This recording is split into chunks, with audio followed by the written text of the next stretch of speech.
De la guérison intérieure et du coup, la guérison intérieure est un sujet assez complexe parce qu'il nous oblige à regarder à l'intérieur de notre cœur.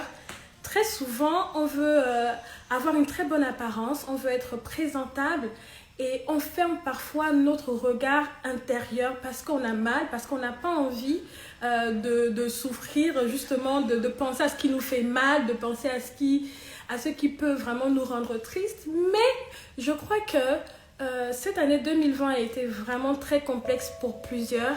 Et je pense qu'il est important de regarder à l'intérieur de nous, d'aller à l'intérieur de notre cœur pour pouvoir finir l'année fort et surtout pour aborder 2021 avec des astuces et avec une bonne attitude intérieure. Et pour ce faire, justement, j'ai eu l'idée de lancer justement 3 podcasts autour de la guérison intérieure. Et ce soir, je vais avoir l'immense privilège d'avoir comme première intervenante Keisha Charles, je crois, qui est déjà connectée. Et je vais d'abord épingler donc, le sujet de ce soir et je vais la prendre tout de suite. Job a tout perdu. Ah, mais... Alors, dites-nous d'où vous nous suivez, de quel pays vous nous regardez, de quelle ville. Keisha et moi, on aimerait bien savoir d'où vous nous regardez ce soir, d'où vous allez suivre justement notre conversation. Okay. Voilà. Je ne sais pas si tu peux me faire une demande, s'il te plaît, Keisha. Awa Sami du Gabon. Bonsoir Madame Ambourouet du Gabon. Gabon Libreville. Le Gabon est représenté ce soir. Et Ali. Coucou Gabon. La Russie.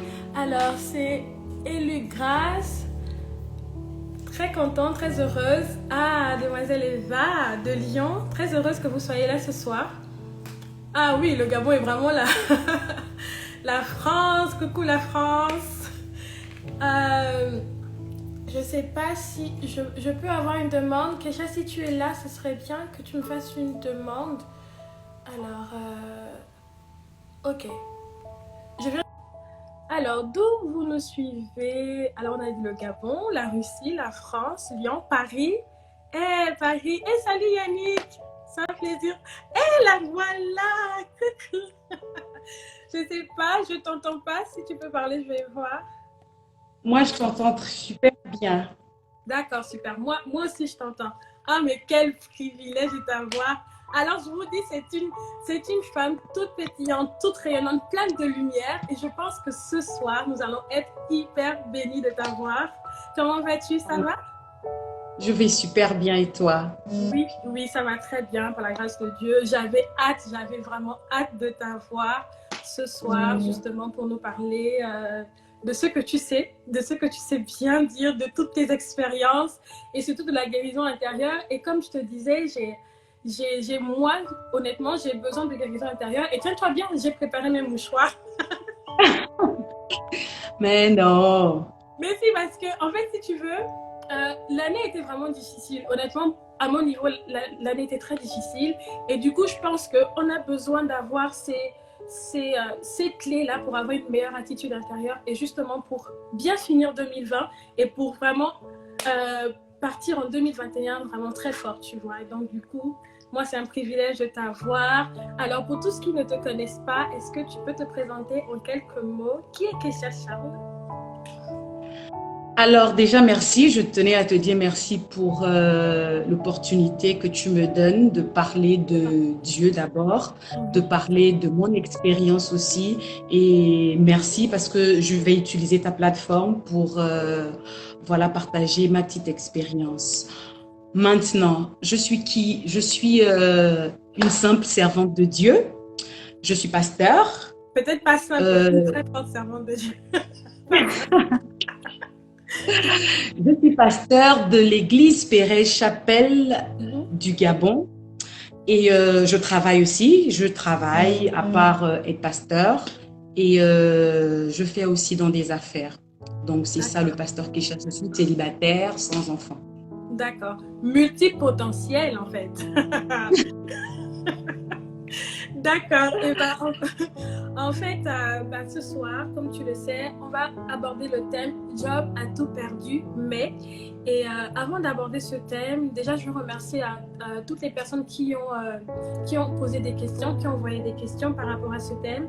J'aimerais te poser une question et après, je te laisse couler vraiment. C'est, est-ce que tu as déjà eu la sensation d'avoir tout perdu?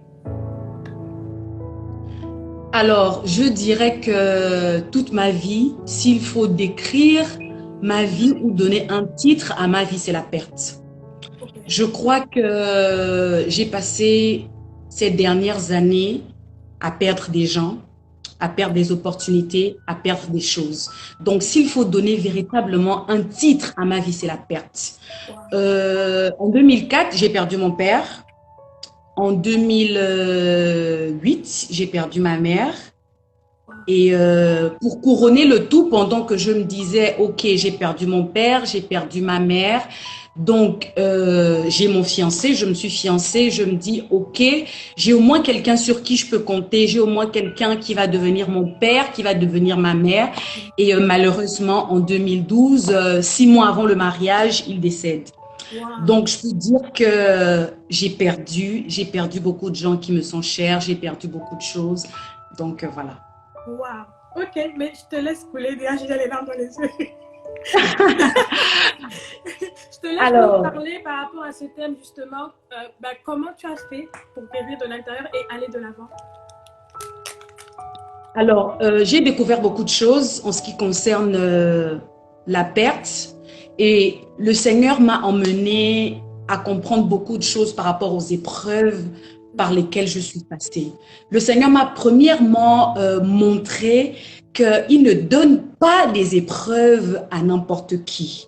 Il donne des épreuves pour les personnes qui sont qualifiées à la grandeur. Ça, c'est une première chose que tu dois comprendre. Lorsque tu perds des choses, lorsque tu perds des gens, lorsque tu te retrouves dans une situation ténébreuse, lorsque tu as l'impression que rien ne fonctionne autour de toi, lorsque tu as l'impression que le monde t'envoie des gifles, lorsque tu as l'impression que le ciel te tombe dessus, tu ne dois pas te dire que Dieu ne t'aime pas, tu ne dois pas te dire que Dieu t'a tourné le dos, mais tu dois comprendre une chose, les épreuves sont pour ceux-là que Dieu aime, les épreuves sont pour ceux-là que Dieu veut faire passer à une classe supérieure. Tu es bien d'accord avec moi que pour partir du primaire, c'est-à-dire du CM2, pour aller en 6e, il faut passer par des examens qu'on appelle le CEP et le concours. Donc, tu dois comprendre pour que tu ailles à une dimension supérieure, tu dois passer par les épreuves. Donc, c'est la première clé que moi j'ai reçue lorsque je me retrouve à être dans l'épreuve, lorsque je me retrouve à être brisée, lorsque je me retrouve à être meurtrie. Je ne me pose pas les questions de savoir pourquoi moi, parce que Dieu me demandera pourquoi pas toi. Mais je me rends compte aujourd'hui que pour que je sois cette étoile qui brille, pour que je sois cette femme de valeur, il faut que je sois dans le noir. Il faut que je sois mise dans le noir, que je sois dans les ténèbres, que je sois dans la difficulté pour que je sois cette femme qui va éclore, qui va briller. Parce que les étoiles ne se font voir que la nuit. Et j'ai encore reçu quelque chose d'exceptionnel de la part de Dieu. Dieu m'a montré que lorsque tu prends l'or, l'or qui est un bijou de valeur, pour que tu puisses, pour que l'or puisse être vendu cher, il faut que l'or passe par le feu. Et Dieu m'a rappelé que Keshia, pour là où je t'emmène, j'ai besoin de te faire passer par le feu. Que tu le veuilles ou pas, il faut que tu passes par la nuit, il faut que tu passes par le feu, il faut que je te forge. Et c'est magnifique lorsque tu te rends compte que lorsque Dieu est en train de mettre des coups sur moi, il n'est pas en train de me tuer, il n'est pas en train de me briser, mais il est en train de me formater pour là où il est en train de m'emmener. Wow. Pour là où il m'emmène. Si tu veux que Dieu t'emmène à une dimension supérieure, il faut que tu comprennes que Dieu donne ses plus forts combats à ses plus forts soldats. Seigneur. Et que ce que tu es en train de subir aujourd'hui a un but précis. Ce n'est pas parce que tu as commis nécessairement un péché. Ce n'est pas nécessairement parce que Satan est contre toi, mais Dieu a un plan en ce qui concerne ta vie. Safi, il faut que tu comprennes que nous ne sommes pas tous venus sur cette terre pour accomplir les mêmes choses. Certains sont venus accompagner les autres, certains sont nés leaders, certains sont nés pour venir impacter les choses. Et s'il faut que tu impactes les gens, il faut que tu passes par la souffrance. Je ne connais pas un homme qui a fini grand sans passer par la souffrance. Mais que ça soit Je ne connais pas un homme qui a gagné sans perdre. Parce que je connais un homme qui, pour qu'il puisse gagner sa fille, pour qu'il puisse gagner Keshia, pour qu'il puisse gagner Karel, pour qu'il puisse gagner Lindsay, il a fallu qu'il puisse perdre son fils Jésus. Pour que tu puisses gagner, il faut que tu sois prête à perdre. Il faut que tu sois prête à perdre ton orgueil. Il faut que tu sois prête à perdre des gens. Il faut que tu sois prête à perdre beaucoup de choses. Parce que Dieu, pour là où il t'emmène, il faut qu'il te prépare. Pour là où il t'emmène, sa fille, il faut que Dieu te prépare. Aujourd'hui, je bénis Dieu pour toutes les fois où Dieu ne m'a pas exaucé.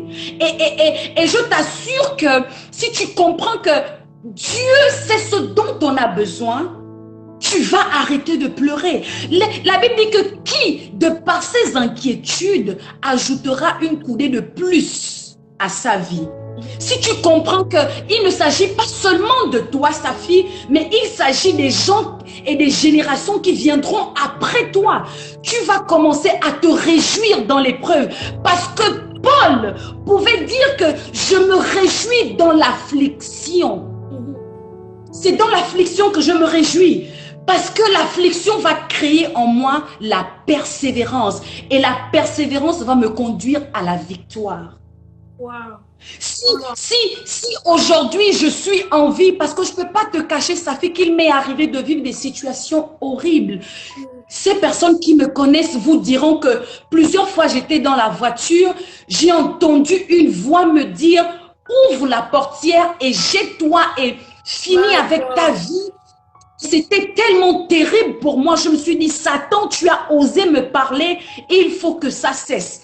Il y a un temps pour pleurer et il y a un temps pour se battre. Ce monde, ce n'est pas pour les gens qui pleurent. Ce monde appartient aux violents. Parce que ma Bible me dit que le royaume des cieux est forcé. Seuls les violents s'en emparent. Il faut une génération qui se lève. Même quand Satan t'envoie des pierres, sa fille, même quand le monde t'envoie des pierres, même quand tes amis t'envoient des pierres, ne prends pas ces pierres pour te morfondre, mais prends ces pierres pour construire ta vie.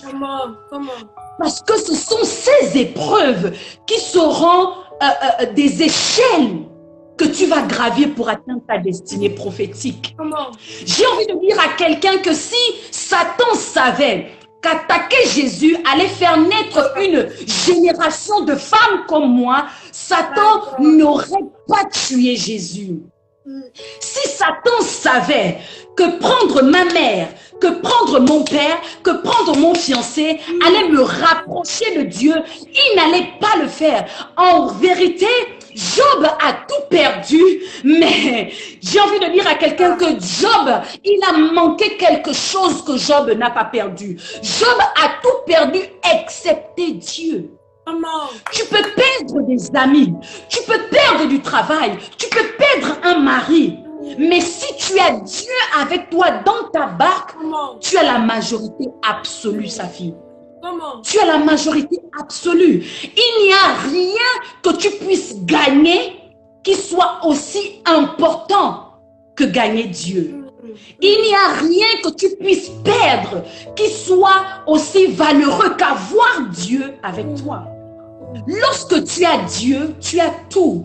J'ai dit une fois à ma grande sœur que je suis prête à tout perdre. J'ai perdu mon père, j'ai perdu ma mère, j'ai perdu mon fiancé à 6 mois du mariage. Je suis prête à tout perdre parce que je suis convaincue d'une chose.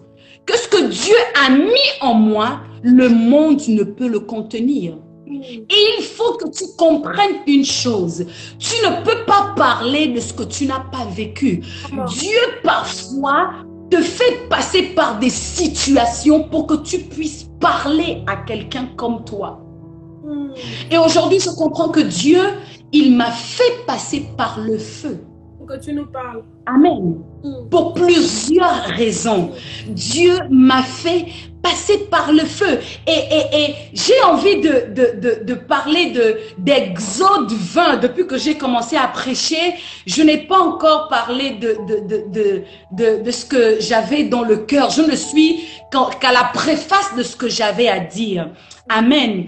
Alors, ma Bible me dit, je vais lire Exode 20, le verset 21. Alors, la Bible me dit, le peuple restait dans l'éloignement, mais Moïse s'approcha de la nuée épaisse où était Dieu. La Bible nous dit que Moïse s'approchait de la nuée épaisse. D'autres versions nous disent que Moïse s'approchait des ténèbres où était Dieu. Est-ce que quelqu'un me comprend? Et 2 Samuel 22, le verset 2 nous dit, le verset 12, pardon, 2 Samuel 22, le verset 12 nous dit que Dieu fait des ténèbres une cachette. Est-ce que tu comprends ça, fille?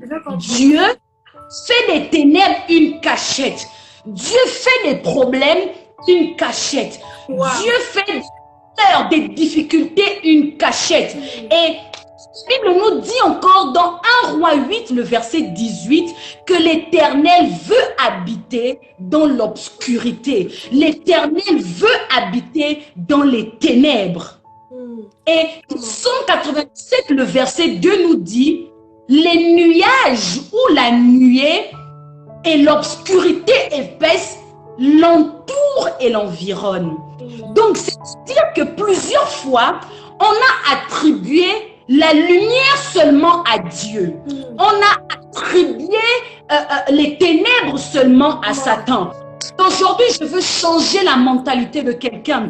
Peut-être je vais choquer quelqu'un, mais ce n'est pas tout ce qui est lumière qui vient nécessairement de Dieu. Ce n'est pas tout ce qui est ténèbres qui vient nécessairement de Satan. Aujourd'hui, j'ai envie de vous parler des ténèbres de Dieu. Dieu se cache dans les ténèbres. Dieu se cache dans l'obscurité. Dieu se cache dans les problèmes. Et ça fait, tu es d'accord avec moi que la Bible nous dit que si vous vous approchez de moi, je m'approcherai de vous. Comment? Si les ténèbres, on parle du fait ou du constat que Dieu soit entouré de l'obscurité, Dieu soit entouré des ténèbres, Dieu soit entouré des épreuves, Dieu soit entouré des difficultés. Si tout autour de Dieu, il y a des ténèbres, si tout autour de Dieu, il y a des problèmes, si tout autour de Dieu, il y a des pertes, si tout autour de Dieu, il y a des trahisons, alors quand tu te rapproches de Dieu qui est la lumière, en fait, je ne veux pas que les gens me méprennent. Dieu est lumière, mais il aime demeurer dans les ténèbres. Alors, si tu te rapproches de Dieu, il faut que tu rencontres d'abord quoi? Les ténèbres. Parce que autour de Dieu, il y a des ténèbres. Autour de Dieu, il y a des difficultés. Autour de Dieu, il y a le manque. Il y a la perte. Donc, pour que tu puisses te rapprocher de Dieu, c'est-à-dire que dans le processus de rapprochement de Dieu, parce que nous avons été créés pour nous rapprocher de Dieu. Pendant que tu es en train de te rapprocher de Dieu, Dieu est environné de problèmes. Dieu est environné de ténèbres. Dieu est d'obscurité. Donc, pour que tu puisses accéder à la lumière, il faut que tu sois prêt à encaisser, à parcourir les ténèbres.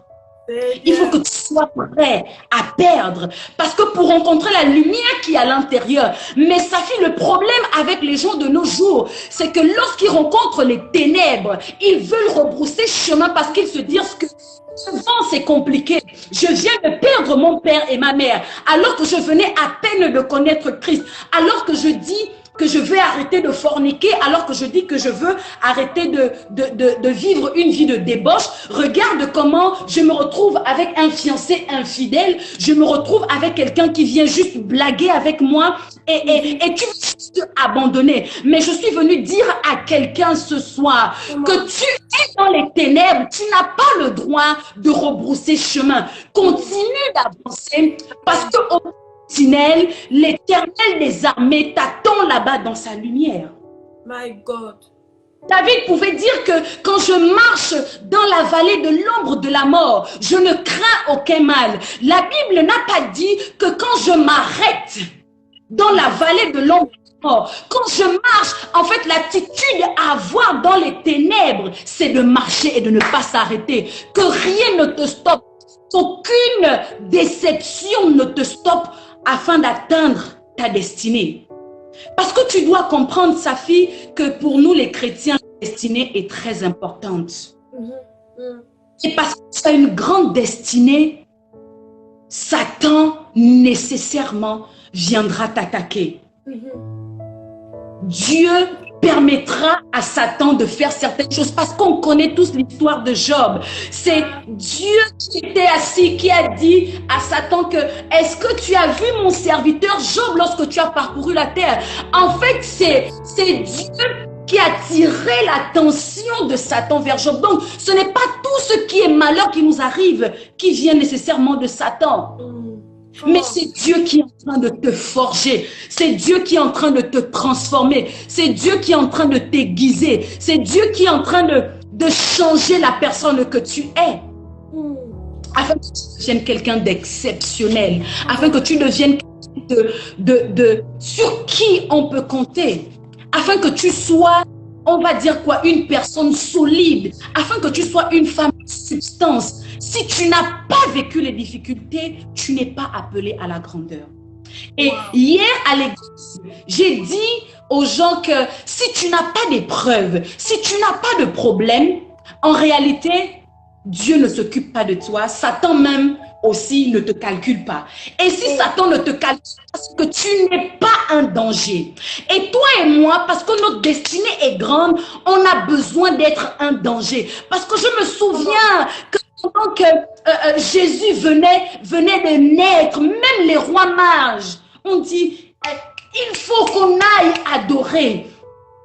Et là, les rois ont commencé à s'agiter. Il fallait tuer tous les enfants. Parce qu'on voulait écourter la destinée de Jésus. Il faut que tu comprennes que l'attitude que tu vas avoir pendant l'épreuve va radicalement déterminer la fin de ta destinée. Es-tu de ceux-là qui vont juste se morfondre? Ou es-tu de ceux-là qui vont dire enough is enough? Et Safi, je me souviens une fois, j'étais en train de méditer et le Saint-Esprit a ouvert mon entendement sur l'accouchement. Je n'ai pas encore accouché, mais le Saint-Esprit m'a rappelé une chose. Lorsqu'une femme est enceinte d'un enfant, étant enceinte de l'enfant, même si cette femme venait à perdre la poche de ses os, tant qu'il n'y a pas encore de contraction, le bébé ne descend pas. Je pense que j'ai des femmes qui ont déjà accouché ici qui peuvent témoigner. Donc, tant que les contractions ne sont pas encore fortes, le bébé ne peut pas descendre. Et pour certaines femmes, le médecin est obligé de déclencher l'accouchement. On parle de déclencher l'accouchement comment? C'est emmener la douleur. Parce que ce sont les contractions, Safi, qui permettent à l'enfant de descendre, qui vont pousser l'enfant. J'ai envie de te dire que la douleur que tu ressens aujourd'hui, c'est parce que tu es enceinte de quelque chose qui doit sortir. Le monde attend avec un ardent désir la révélation des fils. Safi, tu vas te révéler au monde en tant que qui si tu n'as rien vécu? My God. Qu'est-ce que tu vas nous révéler si tu n'as rien vécu? Qu'est-ce que tu vas dire aux gens s'il n'y a pas une expérience concernant ta vie? Et la Bible dit que la nature ne vous enseigne-t-elle pas? Lorsque tu es embauché quelque part, Pourquoi on met dans les CV l'expérience professionnelle? C'est parce qu'on veut se rassurer que tu es du vécu. Mais n'est qualifié pour la grandeur que celui qui a du vécu. Que celui qui a quelque chose à dire, que celui qui peut se lever et dire que oui, j'ai perdu mon mari, oui, j'ai divorcé, oui, j'ai perdu mon travail, oui, j'ai été malade, oui, j'ai perdu mon père, oui, j'ai perdu ma mère, oui, j'ai perdu ceci, mais je sais que mon Rédempteur se lèvera le dernier. Alléluia. Je sais que mon Rédempteur se lèvera le dernier. Et aujourd'hui, nous devons être cette génération qui se réjouit dans l'affliction. Parce que l'affliction, ce n'est pas contre toi, l'affliction, c'est pour toi. Wow. On va lire Romains 8, le verset 28. Ah, Jésus. Waouh, waouh. Je ne sais pas vous qui regardez en ce moment le live, mais je suis bénie. Ok, Romain. Waouh. Alors, la Bible nous dit dans Romains 8, le verset 28 à 29, « Nous savons du reste que toute chose concourt au bien de ceux qui aiment Dieu, de ceux qui sont appelés selon son dessein. Car ceux qu'il a connus d'avance, il les a aussi prédestinés à être semblables à l'image de son fils, afin que son fils fût le premier-né entre plusieurs. » Beaucoup de gens se limitent seulement au verset 28. Tout concourt au bien de ceux qui aiment Dieu. Je suis d'accord, les difficultés concourent au bien de ceux qui aiment Dieu. Les problèmes concourent, les ténèbres concourent au bien de ceux qui aiment Dieu. Je suis d'accord, mais Safi, est-ce que les gens se sont posé la question que c'est quoi le bien de ceux qui aiment Dieu? Dis-nous tout, dis-nous tout. Quand la Bible nous dit que tout concourt au bien de ceux qui aiment Dieu, mais c'est quoi le bien de ceux qui aiment Dieu? Le verset 29 nous explique c'est quoi le bien de ceux qui aiment Dieu. La Bible nous dit, car ceux qu'il a connus d'avance, il les a aussi prédestinés à être semblables à l'image de son Fils. Tout ce que tu es en train de vivre, c'est pour que tu ressembles à Dieu. Tout ce que tu es en train de vivre, c'est pour que tu sois à l'image de Dieu. Comment? C'est ce que Dieu veut que nous puissions comprendre. Parce que Dieu est en train de me tailler. Il veut que je sois à son image. Donc le bien de ceux qui aiment Dieu, c'est que nous puissions ressembler à Christ. Qu'on commence à parler comme Christ, qu'on commence à agir comme Christ, qu'on commence à penser comme Christ, même dans l'épreuve. Parce que je me souviens de Jésus qui pouvait dire que Seigneur, non pas ma volonté, mais ta volonté. En dépit de tout ce que tu peux traverser, en dépit de tout ce que tu peux vivre, tu dois comprendre que quand Dieu est en train de multiplier les coups de marteau, c'est qu'il est en train de travailler en toi. Et j'ai envie de dire à quelqu'un qui veut que Dieu l'utilise, aujourd'hui on est pressé. Tout le monde veut avoir une page Instagram, tout le monde veut avoir une plateforme, tout le monde veut avoir quelque chose à dire. Mais il faut que nous puissions comprendre, pour que tu sois qualifié à parler de la part de Dieu ou bien de la part des hommes, il faut que tu sois préparé. Comment? Il faut que Dieu te prépare. Et je suis en train de dire à quelqu'un que le temps des ténèbres, c'est le temps de préparation. Pour que tu sois une femme de substance, un homme de valeur sur qui les gens pourront compter, il faut que tu sois plein, il faut que tu sois rempli. Tu veux que Dieu travaille par toi, il faut que tu sois prêt à ce que Dieu travaille d'abord en toi. Amen. Parce que Dieu travaille d'abord en nous. En plus de ça, il travaille par nous. Beaucoup de gens veulent que Dieu travaille d'abord par nous, alors qu'ils n'ont pas encore travaillé l'intérieur. Et hier, je disais à l'église que le succès, c'est facile d'atteindre le sommet. C'est facile d'être en haut. C'est facile de trouver un mari. Mais la question est, quand tu vas te marier, est-ce que tu es préparé à rester dans un mariage?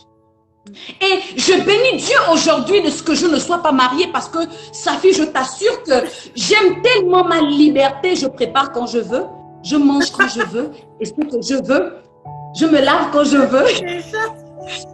Je sors quand je veux, je fais ce que je veux. Et Dieu savait que s'il avait répondu à mes prières d'il y a 4 ans, 5 ans, tu n'étais pas prête. Je n'étais pas prête. La préparation avant l'exposition est un danger. Il faut qu'on soit préparé. Tu te dis que Seigneur, je n'ai pas encore trouvé le travail. Hein, je veux travailler. Pourquoi depuis l'année que j'arrive à un endroit, on me ferme des portes? Ça peut être une perte pour toi. Tu considères que c'est une perte pour toi. Mais Dieu est encore en train de travailler sur ton caractère. Parce que tu as peut-être encore des petites velléités de voleur. Et si tu vas travailler, tu vas te retrouver en prison. Comment? Tu vas travailler avec toi. Tu es encore impoli, mais tu veux un mari. Tu es encore très chanceuse, mais tu veux te marier. Il faut que qu'on se dit qu'on est en train de perdre quelque chose, qu'on se pose les questions fondamentales. Est-ce que je suis prête pour ce que Dieu a prévu pour moi? Et je sais une chose, Dieu, il y a 3 réponses lorsque nous demandons des choses à Dieu. La première réponse, oui. Quand il te dit automatiquement oui, Safi, c'est un signe que tu es prête. Quand il te dit non, c'est un signe que ce n'est pas pour toi. Ça peut être bien pour toi, mais ce n'est pas ce dont tu as besoin. Je bénis Dieu pour toutes les fois où j'ai prié pour qu'un certain monsieur m'épouse et que Dieu m'a dit non. Parce qu'aujourd'hui, quand je vois le gars, je dis Seigneur Jésus, je te bénis de ce... Tu m'as fermé la porte de cet homme. Tu vois ce que je veux dire? Je comprends. Mais quand ça s'est produit, j'avais pleuré. Lorsque j'avais arrêté cette relation, j'avais pleuré. Mais aujourd'hui, quand je vois l'individu, je dis, mon Dieu, Seigneur, je te bénis de ce que tu as dit un gros non. Je t'assure que commençons à dire merci à Dieu pour tous les noms qu'il nous donne, parce qu'il sait ce dont on a besoin. Merci Seigneur. Et commençons à dire merci à Dieu pour les personnes qui nous quittent. Pour les personnes qui nous abandonnent. Ce gars qui t'a plaqué, dis merci à Dieu parce que demain, ce que Dieu a prévu pour toi, tes yeux n'ont pas encore vu, tes oreilles n'ont pas encore entendu. Donc, il faut que tu dises merci à Dieu pour toutes les personnes qui te trahissent. Parce que je me rappelle de cette histoire de Joseph qui pouvait dire à ses frères que vous avez planifié de me faire du mal. Mais mon Dieu l'a changé en mon bien. Donc, les gens peuvent penser te faire du mal, mais Safi, ils ne te font pas du mal. Ils te rapprochent de Dieu. Ils te rapprochent de ta destinée. Ils te rapprochent des plans de Dieu. Dis merci à Dieu pour toutes ces personnes qui t'accusent, qui disent que mais toi, qu'est-ce que tu peux nous apporter? Et je vous assure, Safi, que véritablement, j'ai commencé à chercher Dieu lorsque je me suis rendu compte que les gens n'avaient pas confiance en moi, que les gens ne croyaient pas en mon appel, que les gens ne croyaient pas que Dieu m'avait appelé. C'est là où j'ai commencé véritablement à chercher Dieu. Et aujourd'hui, je dis merci à toutes ces personnes. Safi, toi et moi, on a besoin des gens qui vont nous trahir. Ils font partie de l'équation de notre vie. Ils font partie de Safi plus tel, moins tel, multiplié par tel est égal à destinée. Amen. Ils font partie de l'équation et il ne faut pas qu'on les élimine. Parce que la Bible nous donne une promesse. Reste calme et vois comment je fais de tes ennemis ton marchepied. Alors si tu n'as pas d'ennemis, si tu n'as pas de personnes qui ne croient pas en toi, si tu n'as pas de personnes qui te critiquent, qui sera le marchepied? Il faut bien qu'il y ait quelqu'un qui joue le rôle de marchepied. Donc, à toutes ces personnes qui t'acculent, toutes ces personnes qui médisent de toi, dis seulement, Seigneur, je te bénis de ce que tu m'affliges, parce que je sais que ce que tu as prévu pour moi est grand. Wow. La gloire de la seconde maison sera plus grande que celle de la première. J'ai envie de dire à quelqu'un que ce que tu as perdu hier n'est rien comparé à ce que tu vas gagner devant.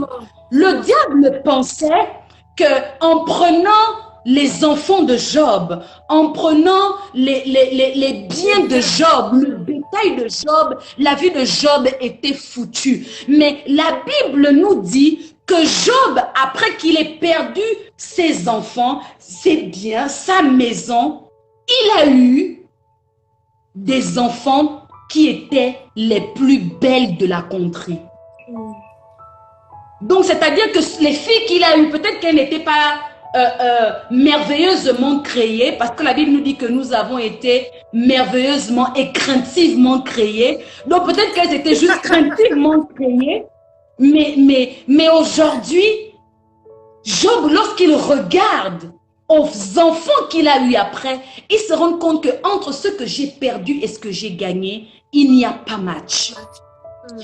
Et Dieu me rappelle encore que ça fait parfois, nos mains on a une toute petite chose dans les mains. Et Dieu, lorsqu'il nous arrache cette chose que nous tenons à cœur, c'est pour que nous puissions lever les mains vers le ciel pour recevoir quelque chose de plus grand. Amen. C'est pour que nous puissions recevoir quelque chose de plus grand. Et cet après-midi, pendant que j'étais en train de méditer, le Saint-Esprit m'a montré deux images. La première image, c'est celle d'une pellicule qu'on doit développer. Pour qu'on ait une photo, il faut qu'on développe les pellicules. Pour toi qui es dans le domaine, tu sais que pour développer les pellicules, il faut le faire dans le noir. C'est ça, exact. Wow. Lorsque la pellicule est développée à la lumière, elle ne donnera pas une image nette. Ce sera flou. La pellicule est développée que dans le noir. Donc, si tu veux être bien développé, si tu veux avoir une image nette de ta destinée, une image nette de ta vie, sa fille, il faut que tu sois prête à être développée dans le noir. C'est dans le noir que Dieu travaille avec toi. C'est dans le noir que Dieu te fortifie. C'est dans le noir qu'il t'équipe. C'est dans le noir qu'il fait tout ce qu'il veut faire avec toi. Et c'est la première image qu'il m'a montrée. La deuxième image, c'est l'image d'une plante, d'une semence. Pour qu'une semence porte des fruits, elle a besoin d'être enfouie en terre. Pour que tu portes des fruits, pour que tu sois un arbre solide, il faut que tu sois d'abord enfoui en terre, que tu sois prêt à endurer les ténèbres de Dieu. Les ténèbres de Dieu ne sont pas là pour te détruire. Les ténèbres de Dieu ne sont pas là pour te briser. Mais les ténèbres de Dieu sont là pour te façonner. Les ténèbres de Dieu sont là pour te façonner. Dieu a besoin de travailler en toi. Dieu, il n'a pas encore dit son dernier mot te concernant. Il n'a pas encore dit son dernier mot te concernant. Peu importe la situation que tu es en train de vivre. Je te parle ici en tant que témoin ou en tant que victime de la grâce de Dieu. Je me souviens, lorsque j'avais perdu mon fiancé, certains membres de ma famille se réjouissaient même. Wow. Et je me suis dit, Seigneur, qu'est-ce que tu es en train de me faire? Aujourd'hui, Safi, je bénis le nom de l'Éternel.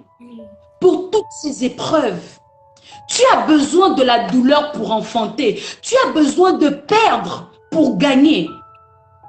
Car la Bible nous dit que quiconque voudra sauver sa vie la perdra. Mais celui qui sera prêt à perdre sa vie la sauvera. Il faut que tu sois prêt à endurer. On veut des bénédictions fast-food. Comme on est habitué au fast-food, McDo, KFC, tu commandes aujourd'hui à 10h, à 10h15, on te livre. Mais en ce qui concerne les choses de Dieu, il n'y a pas de fast-food, fast-blessing. Parce que Dieu est conscient d'une chose. Il faut qu'il te prépare. Aussi, et j'ai l'habitude de dire aux gens pour les consoler, ça fait que il ne faut pas envier les gens. Parce que parfois, on est triste. Parfois, on est abattu quand on regarde à notre situation et qu'on essaie de la comparer aux autres. On se dit, regarde à ce que les autres sont en train de vivre. Moi aussi, je devrais vivre ces choses. Mais je suis en train de dire à quelqu'un, de la part de Dieu que le temps de préparation du crocodile n'est pas le même temps de préparation que le poisson. Tu es un crocodile qui est un mets cher, qui est un mets qu'on ne retrouve pas dans tous les restaurants. C'est parce que tu es un mets de qualité, Dieu prendra le temps de travailler en toi. Donc, il faut que tu comprennes que tu n'es pas les autres. Tu n'es pas n'importe qui. Parce que Dieu a, on va dire quoi? Parce que Dieu a du bénéfice, ou il aura du bénéfice en ce qui concerne ta destinée. Il sera exigeant avec toi. Ne dit-on pas que qui aime bien châtie bien? Donc, parce que Dieu t'aime bien, il va bien te châtier. Acceptons que Dieu nous châtie, acceptons que les portes nous soient fermées, acceptons que les gens nous abandonnent, acceptons que les gens nous trahissent, parce que Jésus avait bien besoin d'un Judas dans son équipe pour atteindre sa destinée prophétique. Tu as besoin de cette épreuve, tu as besoin de cette difficulté, tu as besoin de cette maladie, tu as besoin de l'épreuve pour que Dieu se révèle à toi. Si tu ne connais pas la maladie, tu ne sauras pas que Dieu c'est Jéhovah Jireh, Jéhovah Rapha. Si tu ne connais pas le manque, tu ne sauras pas que Dieu c'est Jéhovah Jireh. Si tu ne connais pas les épreuves, le manque de paix, tu ne sauras pas qui est Dieu. Dieu a besoin que tu le connaisses dans toutes ses facettes. Et pour que tu puisses le connaître dans toutes ses facettes, pour que tu puisses rencontrer la lumière qu'il est, pour que tu puisses rencontrer la paix, Jéhovah Shalom, il faut que tu passes par le manque de paix, que tu perdes la paix pour rencontrer celui qui donne la paix, non pas comme le monde nous la donne, mais comme lui seul donne la paix. Aujourd'hui, lorsque je me retrouve sans problème, j'ai tendance à m'ennuyer, Safi. J'ai tendance à penser que, ah non, ça fait longtemps que j'ai traversé des difficultés. Parce que je vous assure qu'on a besoin d'expérimenter Dieu dans toutes ses facettes. Et je me souviens qu'on avait posé la question à un célèbre orfèvre. On lui avait demandé, mais qu'est-ce qui te montre que ce métal est prêt, est bon pour la vente? Qu'est-ce qui te prouve pendant que tu es en train de forger le métal, pendant que tu es en train de polir le métal? Qu'est-ce qui te prouve que là, ce métal est OK, est prêt? Et il a dit quelque chose de très exceptionnel. Il a dit, je sais que ce métal, ce fer est prêt lorsque je peux voir mon image sur le métal. Et c'est la même chose de dire à quelqu'un que ce n'est lorsque Dieu pourra voir son image en toi qu'il va arrêter de te frapper dessus. Tant que tu n'as pas atteint l'image de Dieu, tu dois te rassurer. Je sais que ça fait peur, mais tu dois comprendre que Dieu est en train de te tailler à son image. Il ne dira pas au potier, pourquoi tu es en train de me donner cette forme? Mais c'est le potier lui-même qui décide de donner la forme qu'il veut à l'argile. Jésus nous a montré l'exemple par excellence. Il nous a montré, il est allé à la croix, il est allé à l'abattoir comme un agneau sans parler.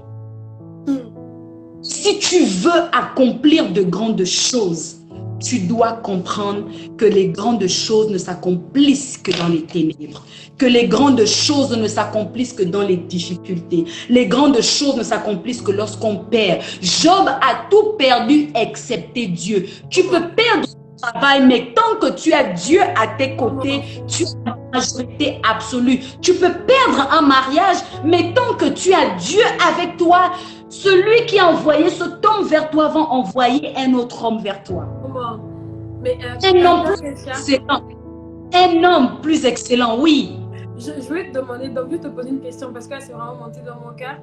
Est-ce que ça veut dire que l'année 2020 est comme une fournaise ardente pour tout le monde plus précisément les enfants de Dieu, pour qu'on soit tellement taillés pour arriver en 2021. Parce que 2020 est vraiment terrible comme année. C'est horrible. Je suis d'accord.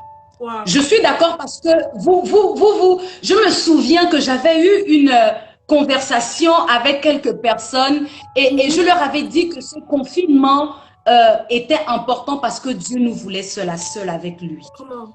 Il fait que la situation du monde soit si chaotique pour que les gens commencent à crier à Dieu. Dieu utilise des difficultés, il envoie des pandémies pour que le monde tourne les regards vers lui. Donc cette année, elle peut être pour les autres une année difficile, mais pour moi, je considère et je crois que c'est une année où plusieurs personnes ont été révélées, où plusieurs personnes se sont rapprochées de Christ, où plusieurs personnes ont travaillé en elles-mêmes, où plusieurs personnes se sont séparées des personnes qu'il ne fallait pas, où plusieurs personnes ont découvert qui est qui. C'est une année magnifique.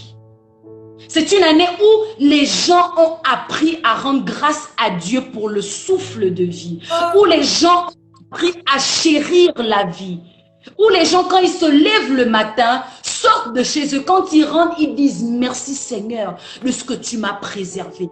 Parce qu'il ne se passe pas une journée sans que tu ne vois sur le statut de quelqu'un RIP, RIP, RIP. Dans toutes les familles, il y a eu des décès. Les entourages, il n'y a pas quelqu'un qui n'a pas connu une personne, qui a connu une personne qui est décédée. Mais aujourd'hui, parce que toi et moi, nous sommes en vie, en 2020, Dieu est en train de nous montrer que nous devons rendre grâce à Dieu et chérir la vie qu'il nous donne. Amen. Chérir la vie qu'il nous donne. Est-ce que tu as une question? Oui, en fait, quand tu dis ça, je veux juste même partager un court témoignage. Il y a juste la semaine dernière, on a perdu quelqu'un de façon tellement brutale. Je me suis dit, mais attends, depuis mai, je perds des parents, je perds des proches, je perds des gens. Et je me suis posé la question, j'ai dit, ok, Seigneur, 2020, c'est quoi? Qu'est-ce que tu veux nous apprendre? Qu'est-ce que tu veux nous enseigner? Qu'est-ce que tu veux?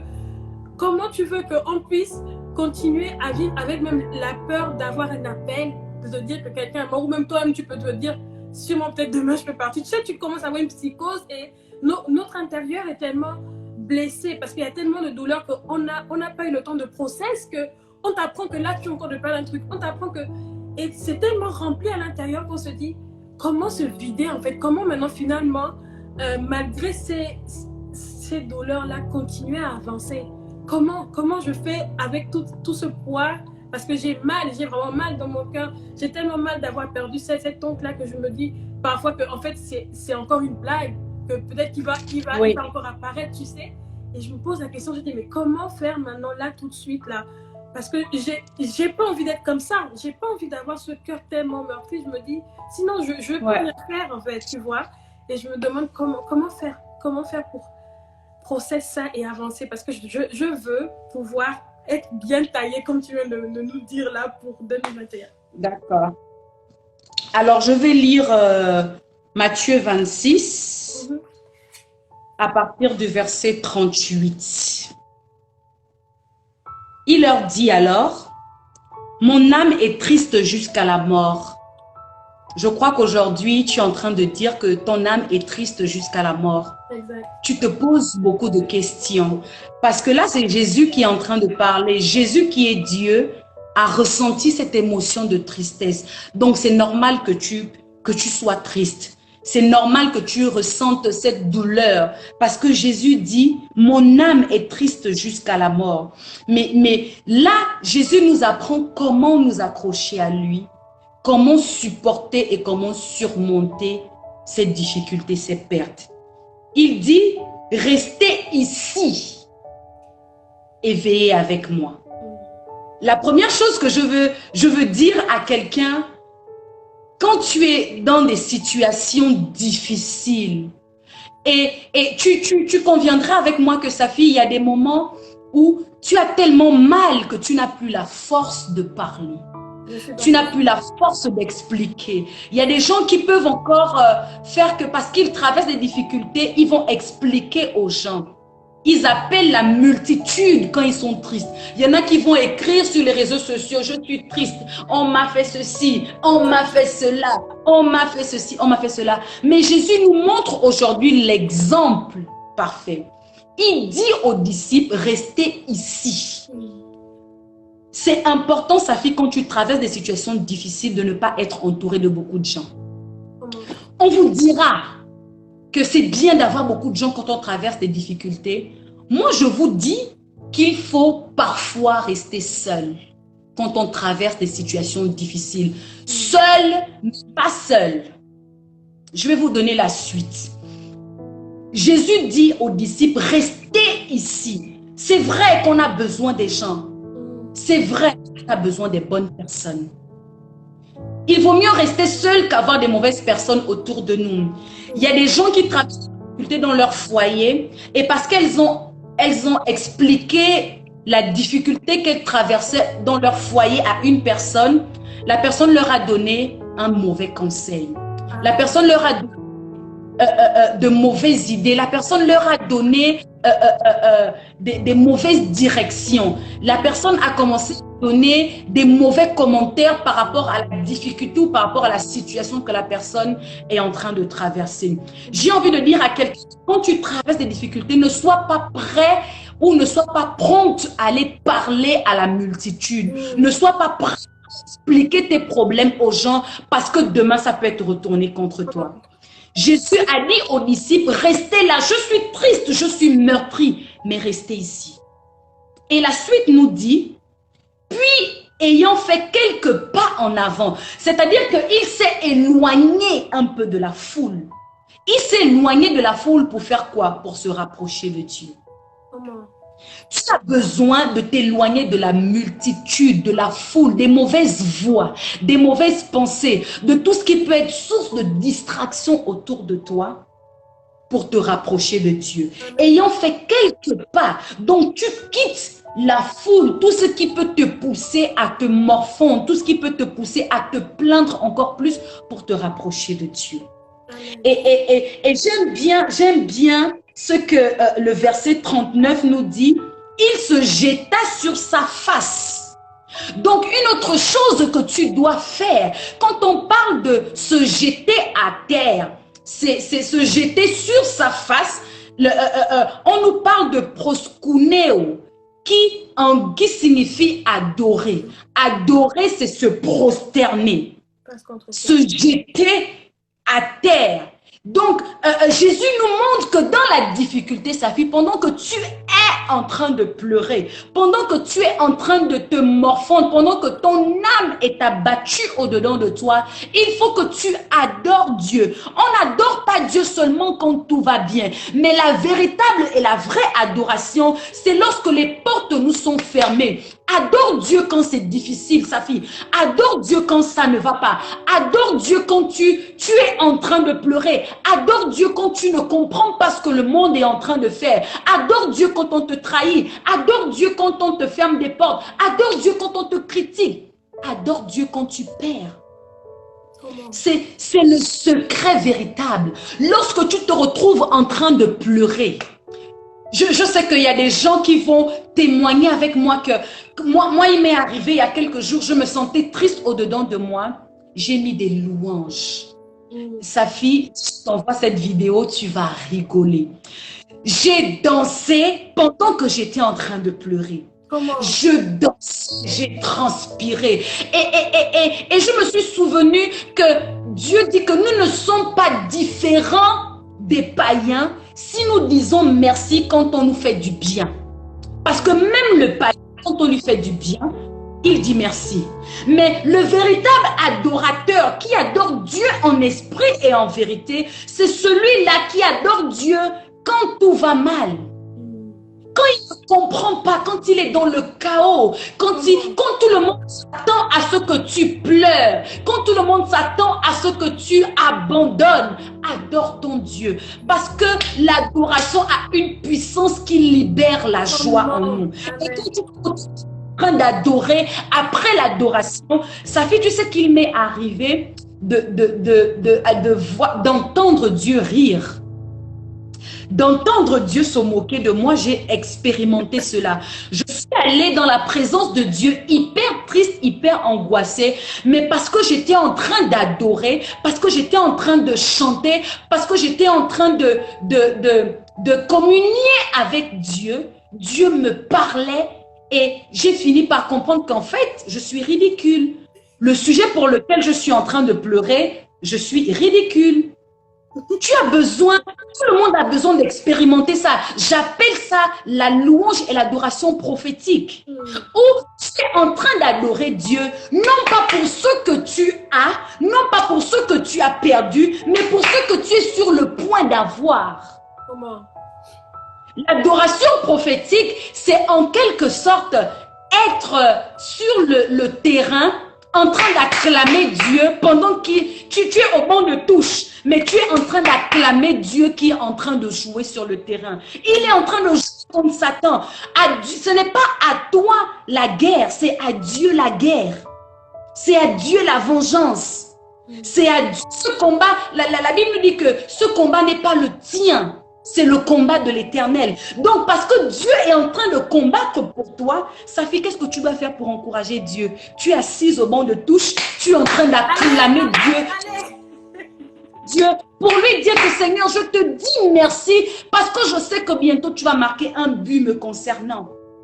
Bientôt tu vas faire de mes ennemis mon marchepied. Bientôt le monde verra ce que tu as planifié pour moi. Tu es en train de développer la pellicule de ma vie, alors je t'encourage. Donc, adore Dieu quand tout va mal. Adore Dieu quand tu ne comprends pas ce qu'il est en train de faire. Adore Dieu quand c'est difficile. Adore Dieu dans le célibat. Adore Dieu dans le mariage. Adore Dieu dans, je sais pas, dans le veuvage. Adore Dieu parce que tu es divorcé. Adore Dieu. Que rien ne te prive d'adorer Dieu. Qu'aucune épreuve, qu'aucune situation ne te prive d'adorer Dieu. Parce que la Bible dit que si vous ne m'adorez pas, je susciterai des pierres pour le faire. L'adoration est ce motivateur dont Dieu a besoin. Dieu a besoin de l'adoration. Lorsqu'on regarde la programmation du culte, la prédication, ce n'est pas pour Dieu. Lorsque le prédicateur prêche, ce n'est pas pour Dieu qu'il le fait, il le fait pour toi et pour moi et pour lui-même. Quand on fait l'intercession, on ne le fait pas pour Dieu, on fait l'intercession pour toi et pour moi. Mais il y a deux choses dont une est comprise dans l'adoration. En fait, la louange et l'adoration sont les choses qui reviennent à Dieu pendant qu'on rend un culte à Dieu. Et lorsqu'on donne, on fait une offrande. Une offrande est considérée comme une adoration. Donc la louange et l'adoration sont des moments que personne ne doit rater, que personne ne doit manquer. Tu dois louer Dieu pendant que tu es en train de te doucher. Tu dois louer Dieu pendant que tu es en train de t'habiller. Tu dois louer Dieu pendant que tu es en train de conduire. Moi, quand les gens qui me rencontrent souvent au volant, ils doivent se dire que mais mon Dieu, cette femme, je crois qu'elle doit avoir un problème. Mais parce que je sais ce que Dieu est en train de faire dans ma vie. Et Safi, je ne loue pas seulement Dieu parce que je vais bien. Parfois, c'est difficile, mais je suis en train de louer Dieu parce que je me rends compte que Seigneur, ça aurait pu être pire. C'est vrai. La situation que je suis en train de vivre aurait pu être pire que ce que je suis en train de vivre aujourd'hui. Celle qui a divorcé, elle peut se dire que je viens de divorcer de mon mari, mais je peux te rappeler que la situation aurait été telle que tu as perdu cet homme et tu es restée veuve. Ou la situation aurait été que cet homme te quitte, il te laisse sans emploi avec 7 gosses. La situation aurait été que cet homme te laisse là dans cette maison avec plusieurs dettes. La situation aurait été que cet homme te frappe jusqu'à te tuer. Mais tu as vécu un simple divorce, il ne t'a même pas laissé un seul enfant. Rends grâce à Dieu. Et c'est là où tu te dis que Seigneur, je te dis merci parce que tu ne m'avais pas encore donné d'enfant. Et quand j'avais perdu mon fiancé, je me suis rendu compte que Seigneur, merci. Imaginons-nous s'il m'avait laissé des enfants. Comment ça allait se passer pour ma vie? Donc, dans tout ce que Dieu fait, il sait pourquoi il est en train de le faire. Donc, dès qu'on quitte l'étape de se séparer des gens pour se rapprocher de Dieu afin de l'adorer, il faut qu'on fasse la dernière chose que Jésus a faite. Il a prié. Prier, ce n'est pas aller présenter ton problème à Dieu, mais c'est de présenter Dieu à tes problèmes. Il y a une différence entre aller prier et aller se plaindre auprès de Dieu. Beaucoup d'entre nous, on ne voit pas nos prières être exaucées parce qu'on va pleurnicher, on va pleurer et Dieu est là en train de nous regarder, en train de rire. Pendant que tu es en train d'essuyer le rhume qui coule de tes narines, Dieu, il est en train de rire. Il est en train de rire parce qu'il se dit que mais si sa fille savait que je suis en train de la préserver, mais je ne peux pas lui dire maintenant ce que je suis sur le point de lui donner. Je ne peux pas déjà révéler le gâteau que je suis en train de préparer pour elle. Je ne peux pas. Aujourd'hui, quand tu regardes, quand on prépare un gâteau, on prend de la farine, on mélange avec la levure. Toutes ces choses-là, est-ce que tu peux les manger seul, à part le sucre? Tu ne peux pas manger de la farine seule, sauf si tu es une personne qui vit peut-être sur Mars. Mais tu ne peux pas manger la levure seule. On a besoin de toutes ces choses qui ne se mangent pas pour faire un gâteau. Si Dieu te donne seulement la levure, sans te donner les œufs, sans te donner la farine, sans te donner un yaourt, tu n'auras pas un beau gâteau. Toutes ces choses, Dieu est en train de les préparer, Dieu est en train de les battre pour te donner un très beau gâteau. Mais parce qu'il t'a d'abord présenté la levure, tu te dis que mais qu'est-ce que Dieu est en train de me donner? Il te dit sois juste patiente. Sois juste patiente. Adore Dieu et prie. S'il y a un peuple qui prie, il y a un Dieu pour exaucer. Amen. Beaucoup nous ne prie pas, mais on se plaint. Il est temps que les gens aillent dans la chambre haute pour parler à Dieu par rapport aux situations qu'ils sont en train de traverser. Et quand tu vas dans la présence de Dieu et que Dieu te dise non, accepte que ce soit non et dis Seigneur, je te dis merci pour le non que tu m'as donné. Lorsque Dieu te dit attends, sois en train d'attendre tout simplement en te préparant. Comme ce joueur qui se retrouve au banc de touche quand il est sur le point d'entrer dans l'aire de jeu. Qu'est-ce que le joueur fait? Il commence à s'échauffer au banc de touche. Il court, il part, il vient. J'ai envie de dire à quelqu'un que ne va pas juste t'asseoir au banc de touche en train de regarder les autres jouer. Tu n'es pas un spectateur, mais tu es sur le point de faire ton entrée dans le match. Commence à t'échauffer dans la prière. Parce que Dieu est sur le point de te donner des choses que tu n'imagines pas. Il faut que tu te prépares. Donc, ça, c'est mon secret que j'ai expérimenté. J'ai expérimenté la louange prophétique. J'ai expérimenté la prière. J'ai expérimenté l'isolement. J'ai dû plusieurs fois quitter les réseaux sociaux parce que j'avais besoin d'être seule à seule avec Dieu. Dieu a besoin de moi. Et la suite du verset 39 nous dit que Dieu dit non pas ma volonté mais ta volonté. Il faut que tu puisses comprendre que lorsque tu es en train de vivre des situations difficiles, tu as besoin de laisser Dieu être Dieu. Tu as besoin de laisser Dieu gérer les situations que tu es en train de faire. Amen. Il dit jetez vos fardeaux et vos soucis.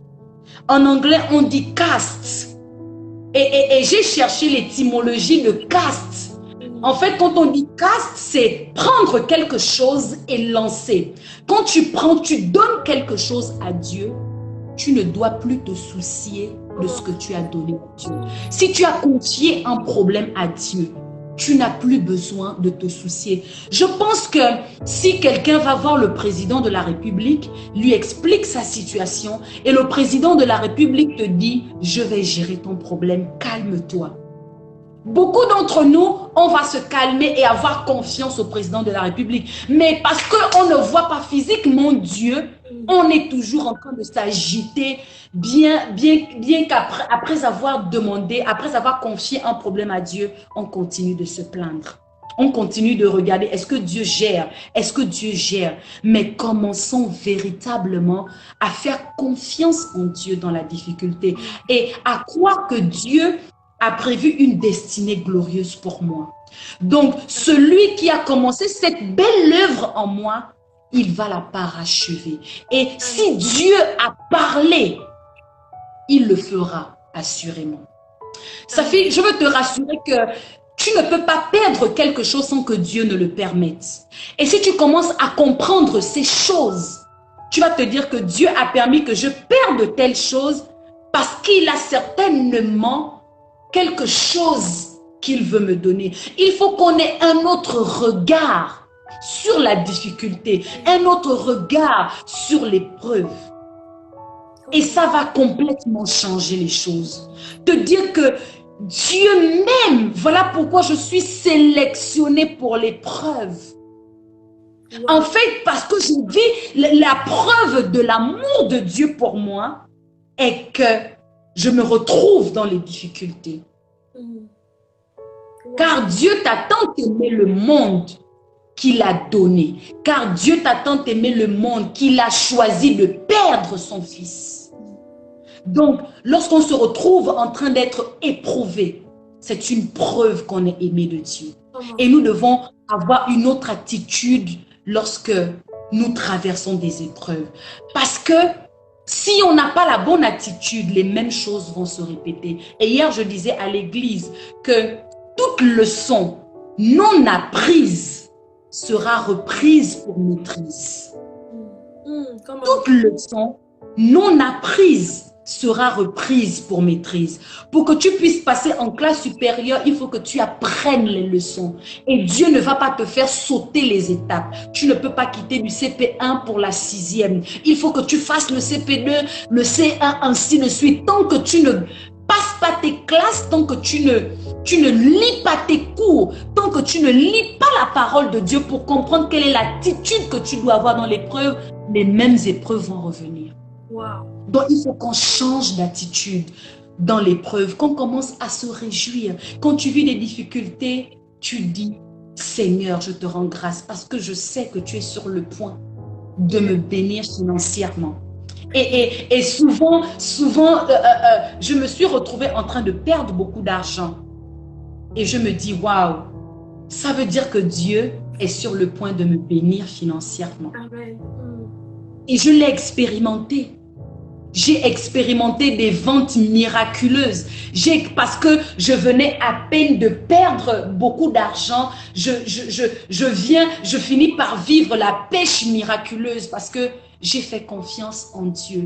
Les gens peuvent compter sur les hommes, les gens peuvent compter sur les parents, sur leur argent. Mais Safi, il faut que toi et moi, on compte sur Dieu. Qu'on ne compte pas sur un mari. Ton mari peut te décevoir, ta belle famille peut te décevoir, tes parents peuvent t'abandonner, mais l'Éternel ne t'abandonnera jamais. Donc, s'il faut que tu fasses confiance en quelqu'un, c'est Dieu. Et si tu as confiance en Dieu dans l'épreuve, tu ne vas plus t'inquiéter. Amen. Qui, de par ses inquiétudes, peut ajouter une coudée de plus à sa vie? Ce n'est pas en t'inquiétant que Dieu va agir. Ce n'est pas en pleurant que Dieu va agir. Mais c'est en ayant une attitude qui est contraire à la nature humaine. Parce que la nature humaine nous demande de pleurer lorsque c'est difficile, nous demande d'abandonner lorsque c'est difficile. Mais lorsqu'on quitte la nature terrestre pour se retrouver dans le monde spirituel, on fait les choses à l'envers. Dans le monde physique, les gens pleurent, les gens se plaignent, les gens se morfondent parce qu'ils ont perdu des êtres chers, parce que ils ont perdu de l'argent, ils ont perdu du temps, ils ont perdu des relations. Mais lorsqu'on quitte le règne physique pour le règne spirituel, on quitte la dimension de la terre et on commence à faire les choses à l'envers. C'est-à-dire qu'on adore Dieu, même pour les choses qu'on n'a pas encore eues. Non, mais c'est très fort ce que tu dis, Kesha, parce que ça me rappelle le verset que je t'ai même envoyé de celui de Job 49. La Bible dit que l'Éternel tira Job de la captivité quand il eut prié pour ses amis. Et quand on dit quand il eut prié, c'est comme tu dis, il était tellement mal. Si s'il gardait la nature humaine, il n'allait pas prier pour ses amis. Parce que ses Exactement. amis étaient en face de lui en train de l'accuser, en train de l'acculer. Il a prié et la Bible dit, quand il eut prié, Dieu lui donna le double de tout ce qu'il avait perdu. Donc en fait, ce que je comprends là, c'est que notre attitude doit être contraire à l'attitude du monde en fait. Quand ça va mal, eh ben, tu peux quand même prier pour ceux qui t'accusent, tu peux quand même prier pour tes amis. Et c'est à ce moment-là que Dieu a redonné le double de tout ce que je m'avais perdu. Moi, ça m'a fasciné ce verset. Je me dis, vous êtes en face de moi, je souffre, je suis à terre, j'ai tout perdu, vous m'accusez et je prie pour vous. Et au moment où je prie pour vous, Dieu me bénit encore. C'est extraordinaire. La Bible, Dieu, je ne sais pas, mais il est extraordinaire. C'est juste extraordinaire. Et ça rejoint ce que je disais, que Dieu veut qu'on soit à son image, tout simplement. Exactement. Il utilise l'épreuve pour qu'on soit à son image.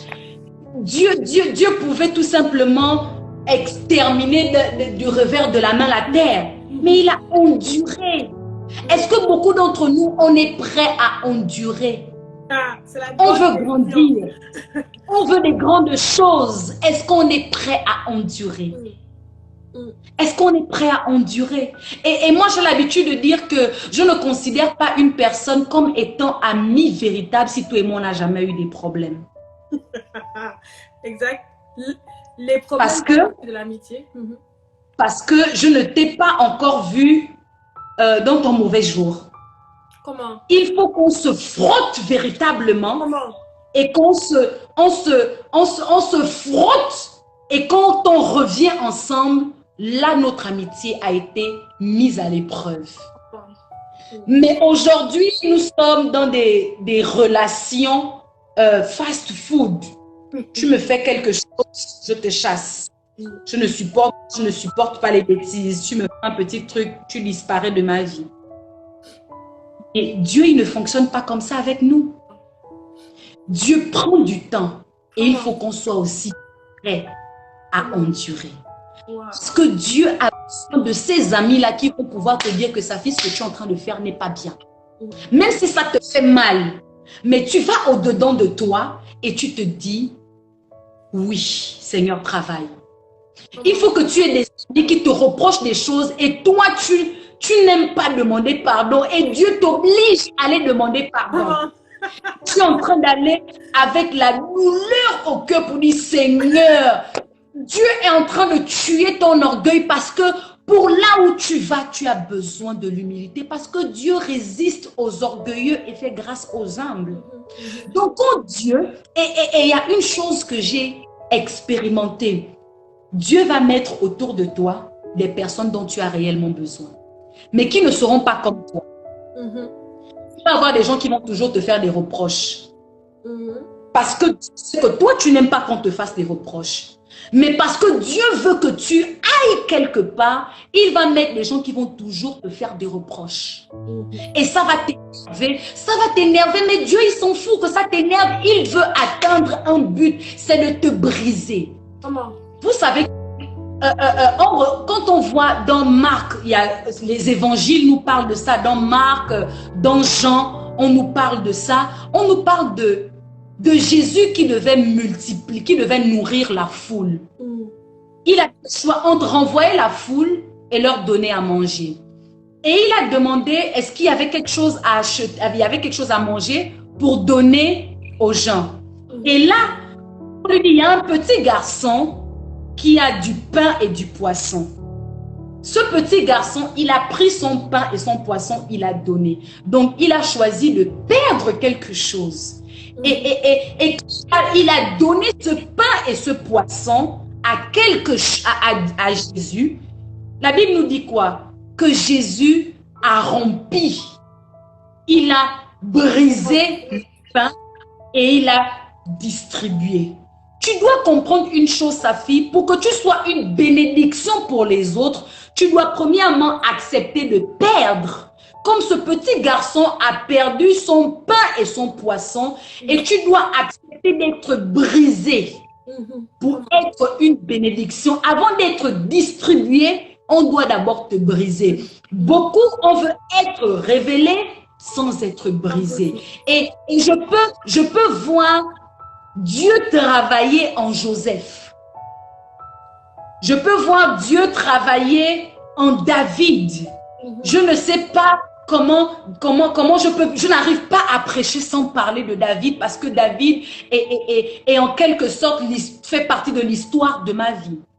David a perdu beaucoup de choses. Il a perdu un enfant, David a perdu son ami Jonathan, David a perdu le prophète Samuel qui est venu oindre sa vie, qui est venu déclarer des choses dans sa vie. Mais David, comment David faisait pour être l'homme selon le cœur de Dieu? Parce que David avait compris qu'en dépit de tout ce que je peux perdre, j'ai Dieu avec moi. Il savait repartir. J'ai Dieu avec moi. Donc David et Dieu savait que il faut que je prépare David. Il faut que je prépare David. David, entre le moment où il a été oint, dans 1 Samuel 17, je crois, et le moment où il a été intronisé roi, il y a eu une dizaine d'années qui s'est écoulée. Beaucoup d'entre nous, on s'attend à ce que les promesses de Dieu nous concernant, ou bien les prophéties qui ont été déclarées sur nos vies aujourd'hui s'accomplissent aujourd'hui. Alors que Dieu est en train de nous préparer. Dieu a besoin de nous préparer. Et la Bible nous dit encore que au même moment que David était en train d'être oint, le mauvais esprit de Dieu, c'est ce que la Bible nous dit. Ça fait s'imaginer de lire dans la Bible le mauvais esprit de Dieu. J'ai lu ça. Le mauvais esprit de Dieu habitait Saül. Donc David pouvait et c'est le même David qu'on appelait pour jouer de la harpe afin que le mauvais esprit de Dieu quitte Saül. David pouvait se dire que, mais moi on m'a oint roi. Pourquoi je ne viens pas occuper la place de Saül maintenant? Ça aurait été toi et moi, on serait en train de se plaindre. Une dizaine d'années, Seigneur, tu as parlé. Seigneur, tu as déclaré. Seigneur, tu as dit. Seigneur, à quand est-ce que Seigneur a commencé à acculer Dieu, à harceler Dieu? Mais David a compris. Si Dieu a parlé, il le fera. Amen. Et Dieu savait qu'il était, en fait, c'était égal entre avoir un Saül, un David immature, insensé au trône est aussi dangereux qu'un Saül fou. Donc, s'il faut que Dieu prenne du temps pour te préparer, il le fera. Et ça, il faut que tu le saches, que tu le veuilles ou pas, il y aura l'épreuve. Parce que tu as été qualifié. Et tu sais, c'est quoi sa fille? Ce qui fera la différence, c'est que tu vas prendre les épreuves de la bonne manière, avec les bonnes perspectives. Tu vas te dire, je vis l'épreuve, je suis qualifié. Tu ne vas pas chasser l'épreuve. Quand l'épreuve arrive, tu te dis, Seigneur, qu'est-ce que tu veux que j'apprenne encore? Qu'est-ce que tu veux que j'apprenne? Parce que chaque épreuve est bénéfique pour toi. Ce qui ne te tue pas te rend plus fort. Si depuis toutes ces années, tu n'es pas mort, tu ne remarques pas que Dieu est en train de te façonner, Dieu est en train de te transformer, Dieu est en train de faire une femme imperturbable devant l'épreuve. Et quand l'épreuve arrive, tu dis, Seigneur, ok, d'accord, j'accepte. Alors seulement. Et quand Satan envoie, tu dis, essaye encore, tu avances. Tu tombes. Sa fille, tu tombes dans la boue, tu te relèves, tu essuies le corps, tu avances. D'être dimanche à 5 h du matin, je suis en train de pleurer devant le miroir. Pendant que je suis en train de pleurer devant le miroir, en même temps, je lave mon visage, je me maquille bien. J'arrive à l'église, je dis que Jésus-Christ est ressuscité. Dieu est bon. Qui pouvait imaginer qu'il y a quelques heures, j'étais en train de pleurer à la maison? Personne ne pouvait imaginer. Et j'ai envie de dire à quelqu'un, il y a pleurer et pleurer. Pleurer hors de la présence de Dieu affecte Dieu. Pleurer dans la présence de Dieu booste Dieu. Beaucoup d'entre nous, on pleure hors de la présence de Dieu. On se plaint, on va pleurer chez les amis, on va pleurer chez les copines. Commençons à aller dans la présence de Dieu et pleurons tout simplement. Disons à Dieu, Seigneur, entends mon cœur. Toi qui sondes les cœurs et les reins. Toi qui, même lorsque je n'ouvre pas ma bouche, tu sais ce qui me convient de dire. Tu sais ce que j'ai envie de dire, même par mes soupirs inexprimables. Quand je fais... Tu comprends. Tu sais ce que cette expiration veut dire en réalité. Wow. Tu sais ce que je suis en train de vivre. Dieu connaît. Dieu a besoin de te faire passer par la fournaise ardente pour que tu puisses le voir. Dieu a besoin de te forger. Il a besoin de te tailler, de te donner une image. Et si tu as compris toutes ces choses, quand l'épreuve arrive, dès que les larmes commencent à couler, tu prends ton téléphone, tu commences à adorer Dieu.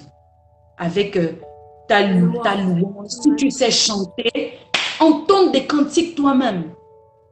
Entonne des cantiques toi-même. Il m'est arrivé de composer moi-même des chants pendant l'adoration, pendant que je suis en train de pleurer. J'ai un chant, mais vraiment, qui part de mon cœur. Comment? Qui part de mon cœur. Parce que je me dis, Seigneur, je n'ai que toi. Aujourd'hui, Dieu m'a dépouillé de tout ça. Je ne peux pas te dire que je compte sur quelqu'un. Je ne peux pas te dire que je compte sur un parent parce que je n'ai pas de parents. Je n'ai plus de père, je n'ai plus de mère. Et les gens qui me connaissent savent que généralement, je n'aime pas les périodes de fin d'année parce que je sais que ce sont des périodes où les gens sont toujours en famille.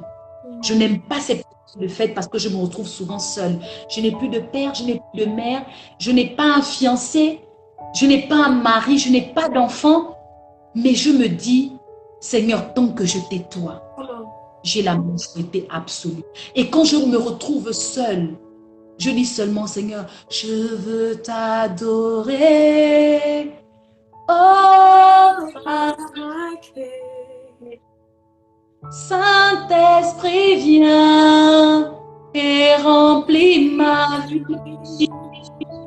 J'ai tout perdu pour te servir. Saint-Esprit, viens et remplis ma vie. Après, je prends, il n'y a que toi, Seigneur, il n'y a que toi. Je n'ai que toi, Seigneur, je n'ai que toi. Et quand Dieu regarde, il dit, en réalité, cette fille, je l'ai accablée. En réalité, sa fille a des raisons de se plaindre. Elle a des raisons de se morfondre. Elle veut avoir quelque chose. Mais regarde comment elle est en train de m'adorer avant même que je ne lui donne ce dont elle a besoin. Et là, tu commences à toucher le cœur de Dieu. Et je comprends aujourd'hui pourquoi Dieu dit que David est l'homme selon son cœur. Bien que David ait été un homme adultérin, bien que David ait été, je ne sais pas, un assassin. Pourquoi Dieu dit que David c'est l'homme selon son cœur? Parce que même dans l'épreuve, David savait que son rédempteur allait se lever le dernier. Il savait que son rédempteur allait se lever le dernier. Amen. Amen. Oh, Pasteur Kesha, c'est merci de tout cœur. Je pense qu'on a vécu des moments très forts. Je ne sais pas vous, j'arrive pas à lire un commentaire là. J'arrive pas à lire, je ne sais pas vous, mais je pense qu'on a été vraiment bénis. N'hésitez pas à envoyer vos témoignages ou quoi. Et je veux vraiment, Pasteur Kesha, avant de terminer, peut-être que tu puisses élever ta voix pour quelques minutes pour toutes ces personnes qui sont connectées, que tu puisses recommander vraiment nos cœurs pour cette fin d'année et que nous puissions finir 2020 fort, malgré tout ce que nous avons vécu cette année. Alors, je te laisse vraiment prier. Ok, je vais d'abord entonner ce cantique. Maintenant, je sais que tu es le vrai Dieu, juste et véritable, et incontournable. Maintenant je sais que tu es le vrai Dieu, juste et véritable et incontournable. Voilà pourquoi ta louange sera toujours dans ma bouche, car tu es Dieu, le véritable. Oui, tu es Dieu, incontournable. Voilà pourquoi ta louange, voilà pourquoi ta louange sera toujours dans ma bouche, car tu es Dieu, le véritable. Oui, tu es Dieu, l'incontournable. Père, je me tiens ici, je te rends d'abord grâce de ce que tu es un Dieu qui m'exauce toujours, comme disait Jésus.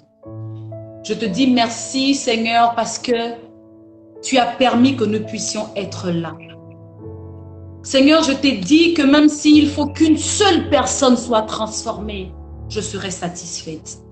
Seigneur, je t'ai dit, même s'il faut qu'une seule personne soit connectée, je serai satisfaite. Car je suis convaincue que le fou de Gadara a eu sa délivrance et une multitude a été délivrée. À travers le fou de Gadara, une multitude a été changée. Seigneur, si une seule personne a reçu de toi aujourd'hui, reçois reçois l'honneur, reçois la gloire. Je te dis merci pour l'instrument que je suis. Je te dis merci pour le vase vide que je suis, mais que tu remplis tous les jours. Je te dis merci parce que je sais une chose, c'est que je ne sais rien. Tu es celui qui oint mes lèvres d'argile afin que je parle de ta part. Je te dis merci pour cela. Je te dis merci parce que tu utilises ce vase disqualifié, ce vase vil, ce vase disqualifié par les hommes, mais qualifié par toi.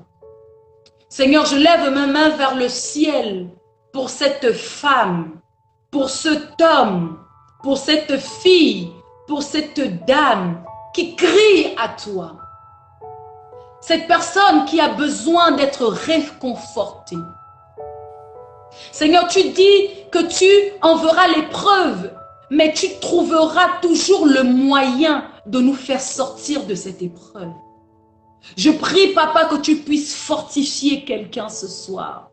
Que tu puisses changer la perspective ou l'image que ton peuple, tes enfants ont de l'épreuve à partir de ce soir. Mais qu'à partir d'aujourd'hui, nous puissions commencer à nous réjouir dans l'affliction, que nous puissions commencer à nous réjouir dans l'épreuve, que nous puissions commencer à nous réjouir lorsque nous perdons. Car Job a tout perdu excepté toi.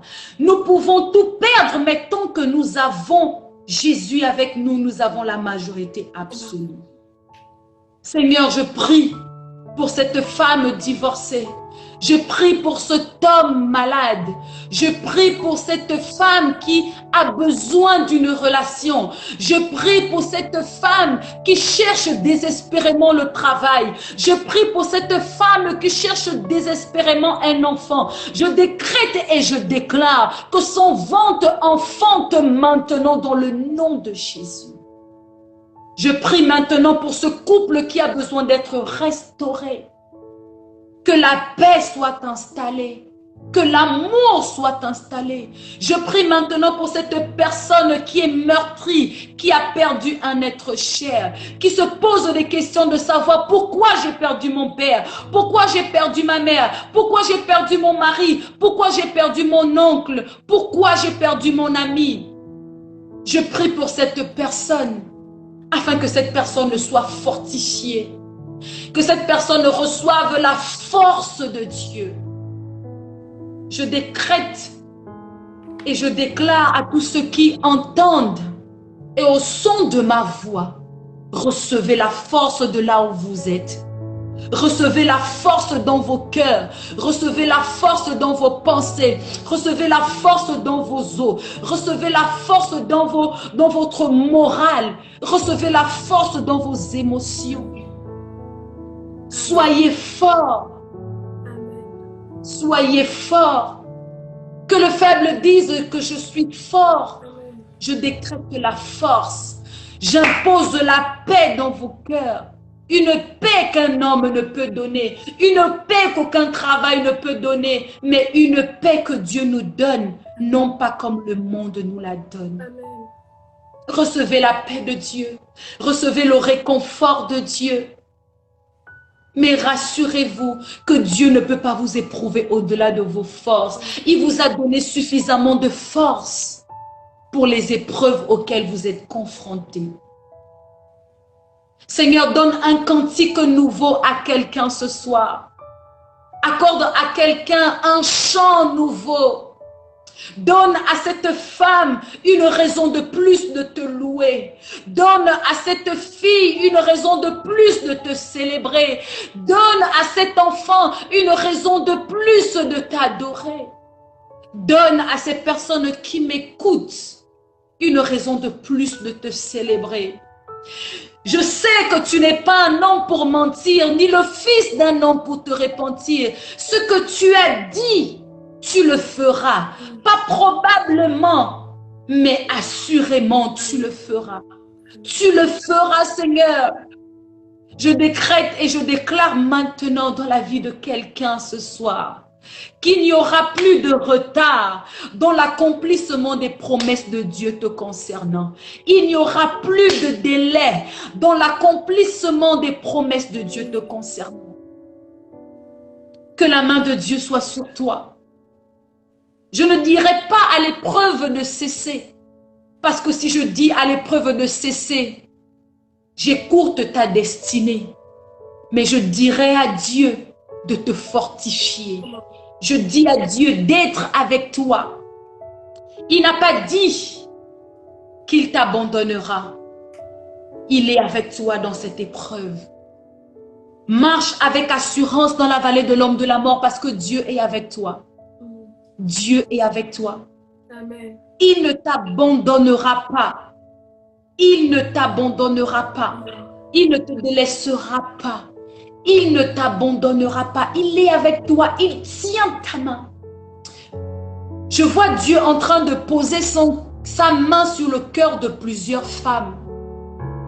Je vois Dieu en train de poser sa main sur le cœur de plusieurs femmes qui sont meurtries. Et elles ressentent comme un baume dans leur cœur. Elles ressentent un cœur apaisé. C'est Dieu qui est en train d'apaiser vos cœurs. Dieu est en train d'apaiser vos cœurs. Dieu est en train d'apaiser vos cœurs. Il est sur le point de transformer radicalement vos vies. Endurons seulement. Amen. Endurons seulement et regardons Dieu agir puissamment dans nos vies. Je vais finir en disant à quelqu'un ce soir que ce qui te fait pleurer aujourd'hui te fera rire demain. Ce qui te rend triste aujourd'hui sera le témoignage de demain. Dieu veut faire de toi un témoignage vivant et il te fait passer par l'épreuve. Ce qui te fait pleurer aujourd'hui te fera rire demain. Endure et laisse Dieu agir.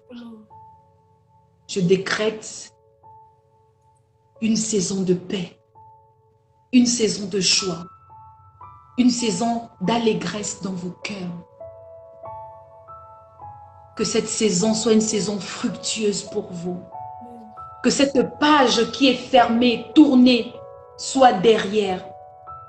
Qu'une nouvelle page soit écrite aujourd'hui avec le thème la joie, la paix, l'amour. Et que tout ce que tu as perdu te soit restauré. Amen. Tout ce que les sauterelles ont volé t'est restauré aujourd'hui. Que Dieu vous bénisse. Wow. Que Dieu vous fasse du bien. Amen. Amen. Amen, amen. Est-ce qu'on peut mettre des flammes? Est-ce qu'on peut dire amen? Est-ce que quelqu'un peut acclamer le Seigneur? Parce que ce soir, Pasteur Kesha, je vais témoigner là tout de suite, mais j'ai reçu la paix et mon cœur vraiment s'est apaisé. Quand tu as dit tu as vu une main, c'était vraiment sur mon cœur et ben, je rends gloire à Dieu pour ça. Merci pour ton cœur, merci pour ta disponibilité. C'était vraiment un vrai privilège pour moi de t'avoir. En tout cas, je te remercie beaucoup. Est-ce qu'on peut mettre des flammes pour le pasteur Kesha? En tout cas, on a eu ce privilège. Non, mettons des flammes pour le Seigneur, des flammes pour Jésus. Pour le Seigneur, allez. Moi, je ne mérite pas les flammes. Mettez des flammes pour le Seigneur. Allez, on met les Si tu es à la maison, tu peux m'acclamer pour le Seigneur. Acclamer pour le Seigneur. De là où tu es, tu peux acclamer pour le Seigneur. Amen. Merci beaucoup. Et je veux vraiment saluer là toutes ces personnes qui sont connectées. Je n'ai pas pu voir tout le monde, mais j'ai pu voir le Bishop Eli, le révérend Michel Ambourouet. Merci d'avoir été présent ce soir. Et encore, mille merci, Pasteur Kesha. Nous rendons la gloire à Dieu pour son œuvre ce soir. Et à très vite. Vraiment, merci beaucoup. Merci. J'ai envie de dire à ces personnes qui sont là connectées de continuer de suivre le programme parce que celui qui comme Jean-Baptiste pouvait dire que je ne suis pas digne d'enlever les souliers de cet homme. Ceux qui arrivent après moi sont plus grands. Donc, j'ai des personnes plus grandes que moi qui arrivent, qui vont vous entretenir demain et après-demain. Non, ce sera le lundi prochain. C'est chaque lundi. C'est pas de... Ah, c'est chaque lundi. Oui. Ah, d'accord. Lundi prochain. Donc lundi prochain. Voilà. Lundi prochain, on va voir le Bishop Eli Domingos. Et le lundi prochain, donc le 30 novembre, on va finir avec le révérend Michel Ambourouet. Ne manquez pas ces moments. Connectez-vous chaque lundi. Je pense que Dieu nous fait du bien. Déjà, il a commencé ce soir. Et on va aller de gloire en gloire. C'était seulement le dessert. Il faut leur dire que c'était le dessert. Le plat de résistance arrive avec le Bishop Eli et le révérend Michel Ambourouet, mon très, très, très cher grand frère. Le pasteur le plus swag de la capitale. D'accord. Je te fais des gros bisous, Pasteur Kesha. Je te fais de gros bisous aussi, Safi. Merci beaucoup. Je t'en prie. Bye bye. Bye bye. Alors, on a fini la première soirée avec le pasteur Kesha et je suis carrément bénie. J'ai même pas pu lire tous vos commentaires en même temps. Je suis, voilà, vous voyez, j'ai des larmes, tout, etc. En tout cas, merci d'avoir été nombreux ce soir. Merci pour tous vos commentaires. Si vous avez des témoignages, si vraiment Dieu a touché vos cœurs ce soir, n'hésitez pas à m'écrire en inbox et à vous abonner également sur La Voix des Relations pour ne pas manquer le lundi prochain et le lundi surprochain parce que je pense que la fin d'une chose vaut mieux que son commencement et aujourd'hui on a été super bénis. En tout cas, je vous dis très bonne soirée et à très vite. Et,